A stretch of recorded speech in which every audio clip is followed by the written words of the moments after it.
하나님 나라 성경 관통. 매주 이 시간 성경을 시원하게 뚫어드리는 시간이에요. 하나님 나라 성경 관통. 수많은 방송 가족들이 영적인 도움을 받고 계십니다. 오늘 우리의 관통 목사님, 세상의 빛 교회 이종필 목사님 자리해 주셨습니다. 할렐루야 목사님 안녕하세요. 할렐루야, 안녕하십니까. 반갑습니다 목사님. 네. 야, 지난주 열왕기 상이었습니다 목사님. 그렇습니다. 흥미진진한 이야기들이 진행이 됩니다. 예, 솔로몬 그 이후에 나라의 운명이 좀 걱정이 되더라고요. 이스라엘이 남과 북으로 나뉘었고 특히 이 북이스라엘은 하나님의 주권을 거부하는 방향으로 나아가고 있었어요. 네, 남유다의 르호보암 그리고 북이스라엘의 여로보암, 이들은 모두 다 하나님의 뜻과 계획보다는요, 예. 자신들의 왕권을 강화하는 길로 나아갔습니다. 맞아요. 그러나 하나님이 왕권을 왜 주셨을까요? 그것은 바로 이스라엘을 통해서 천하만민이 복받는 구원의 역사를 이루기 위해 주셨거든요. 그렇죠. 그런데 이들은 그 구원의 계획보다는 당장 앞에 있는 자기의 왕권에 집착함으로써 르호보암은 자기 아버지 솔로몬 왕 때의 모든 북이 영화를 잃어버렸습니다. 그리고 여로보암은 아들 대에서 반란이 일어나서 왕조가 끝이 나고 말아요. 그래서 참 저희들에게 큰 교훈을 줍니다. 맞습니다 목사님. 목사님 아까 왕권 강화라고 하시니까요. 네네. 사실 뭐 그 르호보암, 여로보암 어떻게 하면 내 왕권을 좀 강화할까 이렇게 막 집중하잖아요. 근데 우리의 삶의 모습도 어쩔 때는 하나님께서 분명히 우리에게 어떤 자리와 위치와 이런 것들을 허락해 줄 때는 목적이 있으셨을 텐데 그것을 어떻게 좀 강화하고자 맞습니다. 이게 본말이 전도될 때가 많은 것 같아요. 제가 이번 주에 또 결혼 예배를 인도하는데요. 예. 결혼식이 딱 끝나고 나면은 또 자기의 권력을 가정에서 강화하려는 사람들이 있어요. 그게 무슨 말씀입니까, 목사님? 자기의 권력을 위해서 가정에서 자기가 주도권을 잡기 위해서 하나님이 가정을 주신 게 아니고 그 가정은 하나님께서 이루실 계획을 위해서 창조하시는 거거든요. 그 계획에 집중하면 남편도 아내도 다 하나님 앞에 복을 받는다. 그래서 왕들이나 백성이나 다 자신들의 권력을 위해서 싸우는 자들은 하나님 앞에 몰락할 수밖에 없다. 그것이 바로 열왕기 하의 교훈이라고 우리가 좀 크게 좀 보고 오늘 시작하면 좋을 것 같습니다. 자, 오늘 제목부터 좀 간략히 설명해 주시면 좋겠어요. 오늘 제목은 어떻게 됩니까? 열왕기하. 네, 주권 거부의 결과입니다. 와, 결과. 주권 거부의 결과. 자, 열왕기 상에서 열왕기하, 오늘 열왕기하 간통인데요. 세 부분으로 나눈다고 들었어요, 목사님? 그렇습니다. 먼저 앞부분은 엘리야 선지자의 사역 이후에 그 제자인 엘리사의 사역인데요. 1장부터 13장, 아합의 아들들과 엘리사가 어떤 과정으로 계속 하나님의 주권을 선포하고 또 거기에 불순종하면서 아람과 모압 같은 나라의 침략을 받는 부분이에요. 두 번째는요? 두 번째는 북이스라엘의 멸망입니다. 결국 북이스라엘은 엘리사와 엘리야의 끝없는 외침에도 불구하고 계속해서 하나님의 주권을 거부하기 때문에 그들의 땅을 빼앗기고 아수르에 멸망하고 맙니다. 그게 14장부터 17장까지입니다. 좋습니다. 세 번째는요? 세 번째는 18장에서 끝까지 25장까지인데요. 남유다의 타락과 멸망의 과정이에요. 그래서 오늘은 북이스라엘과 남유다가 땅을 빼앗기고 몰락하는 과정, 그리고 그 앞서서 엘리사 선지자를 통해 하나님의 주권이 선포되고 또 그 어려운 과정 속에서도 하나님을 바라보는 자들은 엘리사가 살리고 기적을 일으키는 이런 장면들이 나와 있습니다. 좋습니다. 여러분 오늘 열왕기하 관통이고요. 한번 집중해 주셔서 이 시간 한번 들어보시면 좋을 것 같아요. 오늘 이 방송은 유튜브 그리고 팟빵으로도 다시 들으실 수가 있게끔 저희가 조치를 해놨습니다. 자, 성경관통 열왕기하 첫 번째 1장부터 13장까지 선지자 엘리사의 사역. 우리 엘리야의 제자로서만 알잖아요. 어떻습니까, 목사님? 그렇죠. 근데 엘리사와 엘리야 선지자의 특징은 엄청난 기적들이 많이 일어났다라는 거예요. 기적이 일어났다. 네. 근데 중요한 건 그 많은 기적에도 불구하고 이 오므리 왕조의 아합 왕, 아하시야 왕, 여호람 왕은 엘리야 엘리사에게 순종하지 않는다는 거예요. 엘리사 선지자는 많은 이적들을 이룹니다. 특별히 이때에 선지자들이 고통을 당하거든요. 선지자들이 고통을 당할 때 그 선지자들의 여러 어려움들을 도와주고 또 어려움 당한 백성들에게 하나님의 은총을 베풀고 또 심지어는 정말 악을 행하는 그 왕들을 깨닫게 하기 위해서 전쟁들이 일어나고 어려운 일이 일어났을 때도 엘리사 선지자는 기적으로 그들을 무찌르기도 합니다. 예. 중요한 것은 그러나 이들이 왕들의 악행을 지적받았음에도 불구하고 깨닫지 않는다는 거예요. 그래서 이 부분은 짧은 역사에 비해서 긴 지면이 할애돼 있어요. 예. 많은 기적들이 일어나고 있어요. 그런데 이 부분은 사실은 왕들의 역사라고 저는 말씀드리고 싶지 않고요. 하나님의 주권을 선포하는 선지자의 역사, 그리고 그 선지자에게 순종하지 않는 왕들의 몰락의 역사다. 이렇게 정리하고 싶습니다.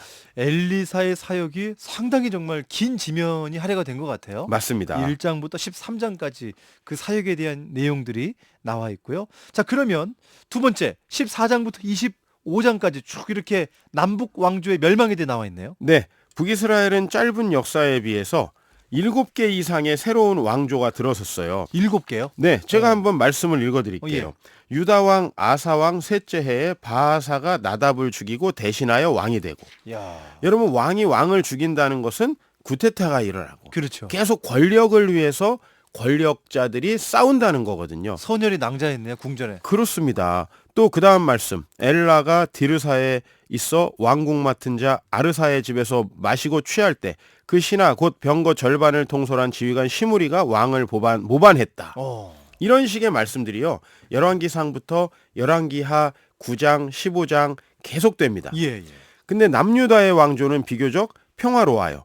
그래서 우리가 열왕기상에서는 우선 이 14장까지 앞부분은 북이스라엘을 좀 중심으로 보면 될 것 같아요. 북이스라엘 왕들은 계속해서 시조 여로보암 왕을 따라서 악행을 일삼았어요. 근데 제가 서두에도 말씀드렸지만 이 왕권은 하나님의 계획을 위해서 주셨어요. 근데 그들이 하나님의 계획은 다 뒤로 하고 자신들의 권력에 집착했어요. 결국 그 땅은 건국 200년을 조금 넘겨서 아수르에 의해 멸망하고 맙니다. 예. 자, 이제 여기서 조금 재밌는 부분은 남유다도 멸망할 뻔 하거든요. 근데 남유다는 히스기야라는 왕이 나타나서 결국은 그 위기를 넘기게 됩니다. 예. 아수르가 침략해서 내려와요. 북이스라엘이 멸망했으면 그 다음에 남유다 차례입니다. 사실 남유다가 멸망이 됐었을 법도 한데. 그렇죠. 그런데 히스기야는 그때 이사야 선지자와 함께 하나님 앞에 기도하면서 아수르에 대항하기로 결정합니다. 그래서 하나님께서 놀라운 기적을 통해서 남유다를 살려주시죠. 그래서 남유다는 조금 더 존속을 하게 되고요. 그러나 결국은 이 남유다도 히스기야 왕의 아들 므낫세 때 악행이 이어지게 돼요. 참 안타까운 건 이 므낫세 왕 때가 아수르도 힘이 약해지면서 이스라엘은 전성기를 구가할 수 있었던 시기예요. 더 왕권을 그리고 이 세력을 어떻게 보면 강화시킬 수 있는 그런 그렇죠. 상황인데. 그런데 중요한 건 므낫세가 그런 평화로운 시기를 오히려 아무 일도 없으니까 하나님을 돌아보지 아니하고 오히려 더 악한 길로 가요. 그래서 이 자녀들 때에 결국은 멸망하고 만다.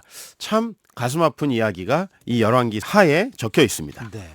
열왕기하, 오늘 앞서서 우리 목사님이 제목을 말씀해 주셨는데 주권 거부의 결과. 네. 하나님의 계획이 분명히 있으셨을 거예요. 그렇죠. 세워주셨을 때. 그러나 그 계획들이 생각이 안 나고 잊어버리고, 그리고 그 삶을 하나님께서 반대하시는 방향으로 나아갔던 그 걸음들.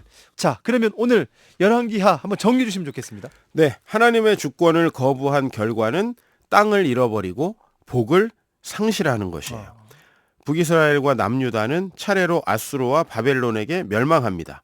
사실 정확히 말하면 하나님께서 아수르와 바벨론에게 멸망하는 과정에서 하나님이 도와주시지 않으셨다. 왜? 하나님의 계획을 이루지 않기 때문에. 사실 저와 우리 모든 방송가족분들도 하나님께서 주신 사명이 있거든요. PD님과 저도 지금 사명을 감당하느라 열심히 하고 있는데요. 우리가 이렇게 사명을 감당할 때는 좀 내 것을 손해보는 것 같은 때가 있어요. 그렇죠. 그러나 하나님은 결코 우리를 손해보도록 내버려 두시지 않습니다. 그러나 내가 유익을 얻기 위해 사명을 버리고 하나님의 뜻을 거부하고 살아간다. 그러면 우리는 이방인의 삶의 방식대로 살아가다가 결국은 이방인의 웃음거리가 된다는 것. 이것을 종교개혁자 루터는 교회가 바벨론의 포로가 되었다, 이렇게 이야기하기도 했습니다. 우리가 모두가 하나님의 주권으로 돌아가는 것이 결국은 우리도 복을 얻고 천하만민이 복을 받는 길이라는 것을 오늘 묵상하면서 이 한 주 시작하면 좋겠습니다. 예. 오늘 이 방송을 듣는 많은 분들이 계십니다. 전 누가 듣는지 모르겠어요. 그렇지만 여러분을 통한 하나님께서 일하시고자 하는 계획들이 분명히 있을 겁니다. 그렇지 않아요, 목사님? 그렇습니다. 세상에 수많은 직업들이 있잖아요. 네, 그 직업의 모든 영역은 하나님이 뜻하신 바가 있어서 그에게 주신 것이죠. 네, 그래서 저는 뭐 목회자로 일을 예. 하지만 우리 방송 가족분들 오늘 그 현장이 하나님 나라가 이루어지는 현장 되시길 축복합니다. 좋습니다. 하나님의 뜻대로 나아가지 않고 내 욕망을 위해 살아가면 이방인들의 웃음거리가 된다. 참, 남의 얘기겠지. 저는 우리 얘기가 되지 않길 원하고요. 우리 방송 가족들만큼은 우리 히스기야가 그 개혁해서 정말 하나님께서 일하심을 우리가 또 목도했던 것처럼 오늘 그 과정 하나하나 가운데 하나님의 일하심을 목도하는 그런 복된 일상 되기를 기도합니다. 아멘. 자, 다음 주는 역대상인데요. 목사님 또 기대가 됩니다. 네, 기도해 주시기 바랍니다. 좋습니다. 자, 오늘 이 방송 유튜브로 다시 들으실 수가 있고요. 팟빵으로도 다시 들을 수가 있습니다. 문자로 성경관통 샵 1069번입니다. 문자 메시지로 성경관통 이렇게 보내주시면 저희 링크 주소를 보내드리고요. 여러분 받고 끝나는 게 아니라 공유를 해주시는 거예요. 아셨죠? 오늘도 문자 주신 분들 가운데 2분을 추첨합니다. 하나님 나라 행복문화를 만들어가는 기업 카페인에서 카페박스 선물을 2분께 전해드리고요.